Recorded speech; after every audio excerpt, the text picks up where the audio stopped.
Today I'm going to go over a cooling system flush and also on how to fill a cooling system from the bottom up so you don't get it airbound. You don't really have to burp it afterwards. It's pretty much a foolproof way of doing it. I learned to do these back in the early 90s when I was working in an international automotive, and that's the way you pretty much had to fill all BMWs, Mercedes, and Audis. And then as they started coming out with the Japanese reverse circulation systems like the Toyota 4Runners, it was a must to fill them from the bottom up. Otherwise you would get air and overheat it and warp ahead right off the bat. First step, I'm going to pull this air intake system, gain access to the thermostat, and remove the thermostat, and then I'll get back with you.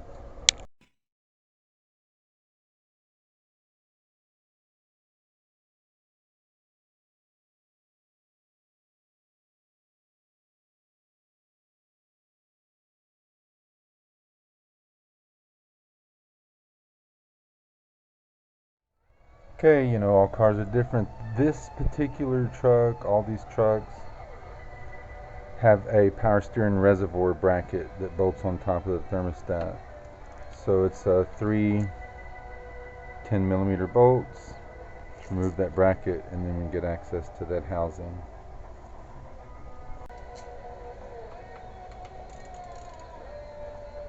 I don't use the impact on these just because of that reason. Aluminum. I like to make sure that they're not seized, that way I could always spray them, kind of back them out, push them in, back them out. You keep working them, keep spraying them. If that happens, don't keep going because they'll get hot, then they definitely break.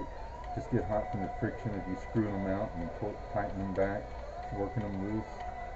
I just back them out, put them in, and get them kind of to the loosest point possible and then spray. That way the WD-40 can get down in around the threads.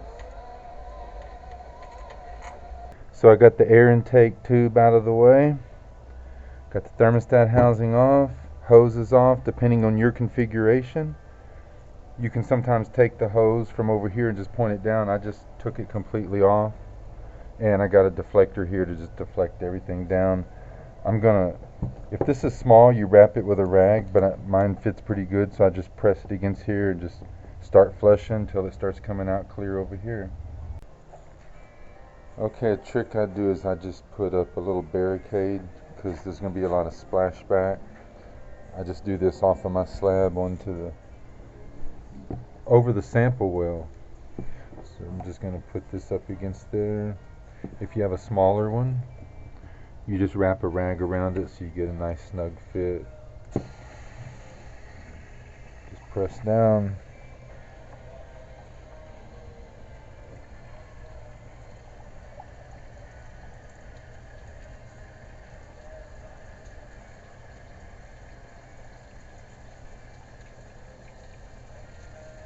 I'm going to do it this direction first,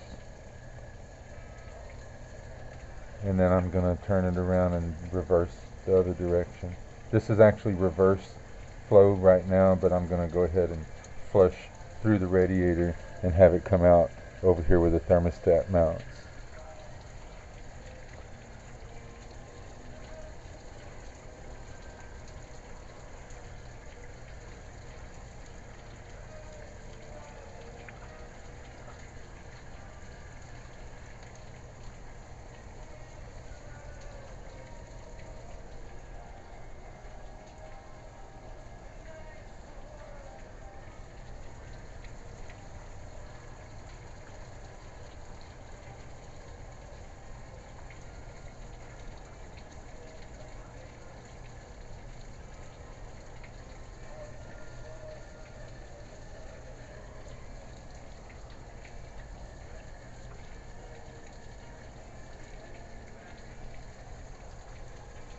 Clearing up.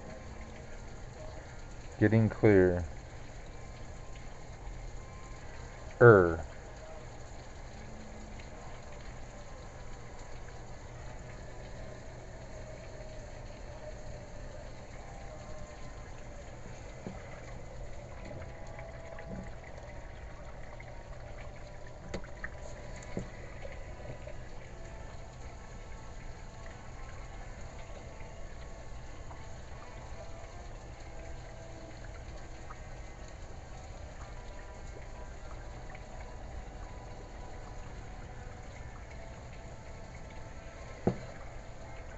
Okay, just so not to bore everyone, I'm going to put the radiator hose on.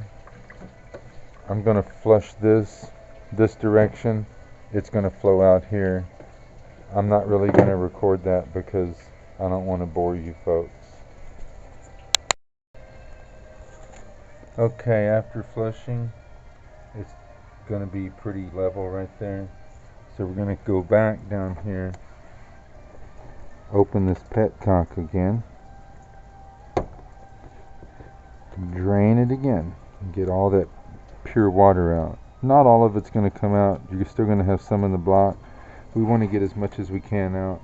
You'll have to do your mixture with your antifreeze and water. You'll have to guess at what you have in the block. Look at the capacity for your vehicle specifications. Do a little math and you can get it pretty close.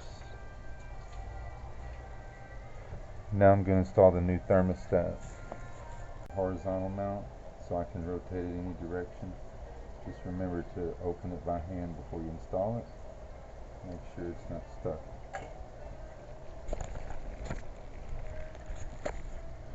Just drop it in here and get an O-ring.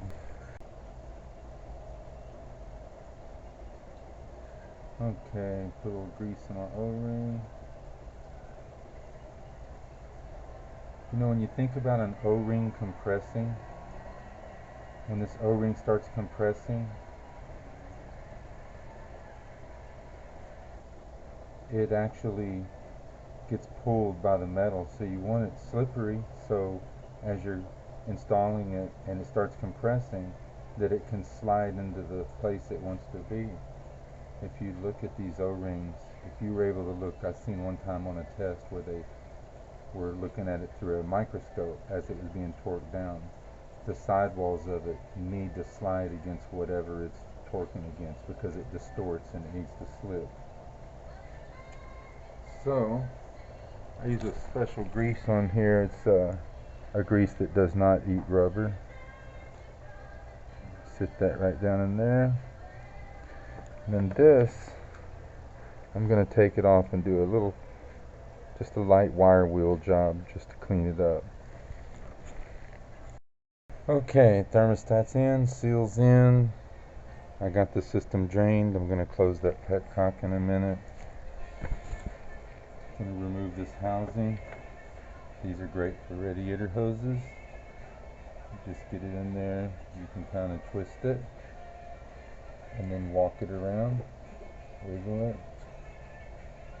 come on around.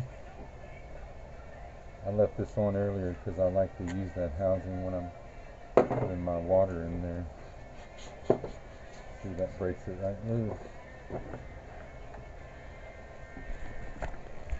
Got this cleaned up nice and pretty. That's greased. Get it in place. I'm going to wire wheel these thermostat bolts, put some anti-seize on them.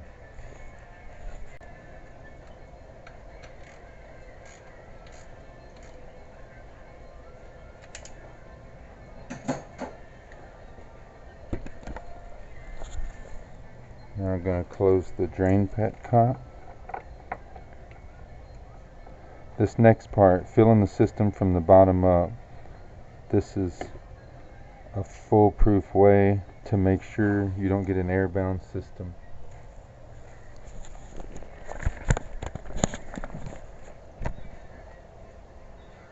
Install this upper hose.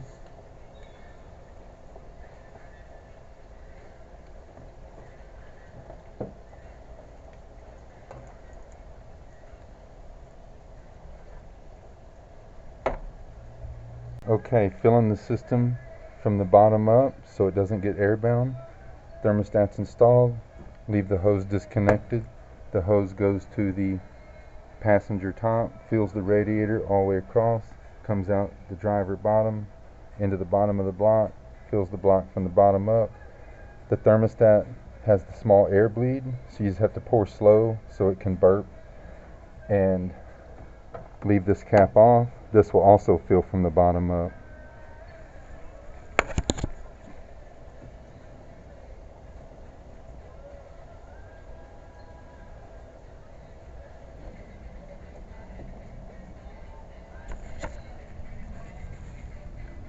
see a little bit of flow coming from that housing, and this hose is starting to get full.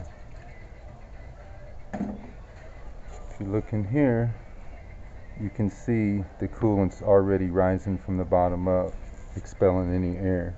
See if I can get a light on this bottle. There's the coolant already rose up. Almost there. Okay, I forgot to mention the optimum thing to do is to have another piece of hose. I usually have some, but this one's kind of large, that I slip on here, and it'll have a curve like this one, and it'll curve up.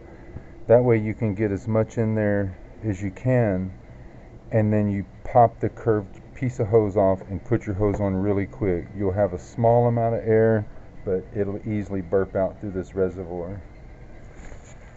So I found this piece, if I put it on at an angle, it gives me a little bit more room where I can fill it up and then do the quick slip on.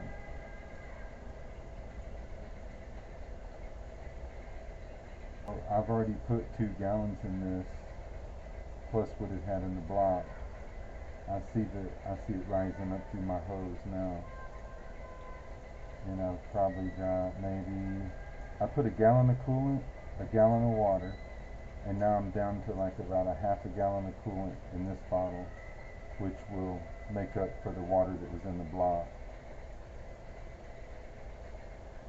Still rising. And go as much as I can and do just a quick switcheroo with these hoses. I don't know what the camera angle is, if you can see the switch.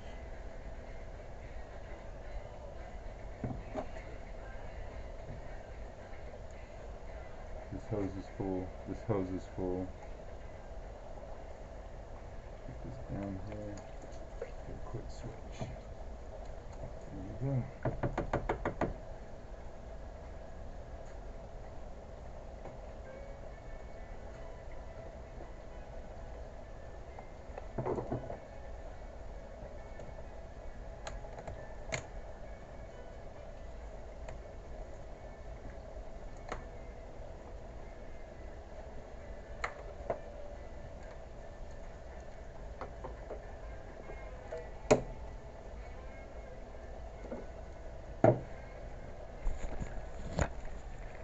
Now you can see this is done, and then look where the level is. It just rose from the bottom up, pushed out all the air, pushed air out here, and pushed air out here. You know what I usually do is I'll go ahead and run the engine with that cap off, let it run a while. You'll see a few bubbles, and that's just a little bit of air that was in this small area when I popped that hose on.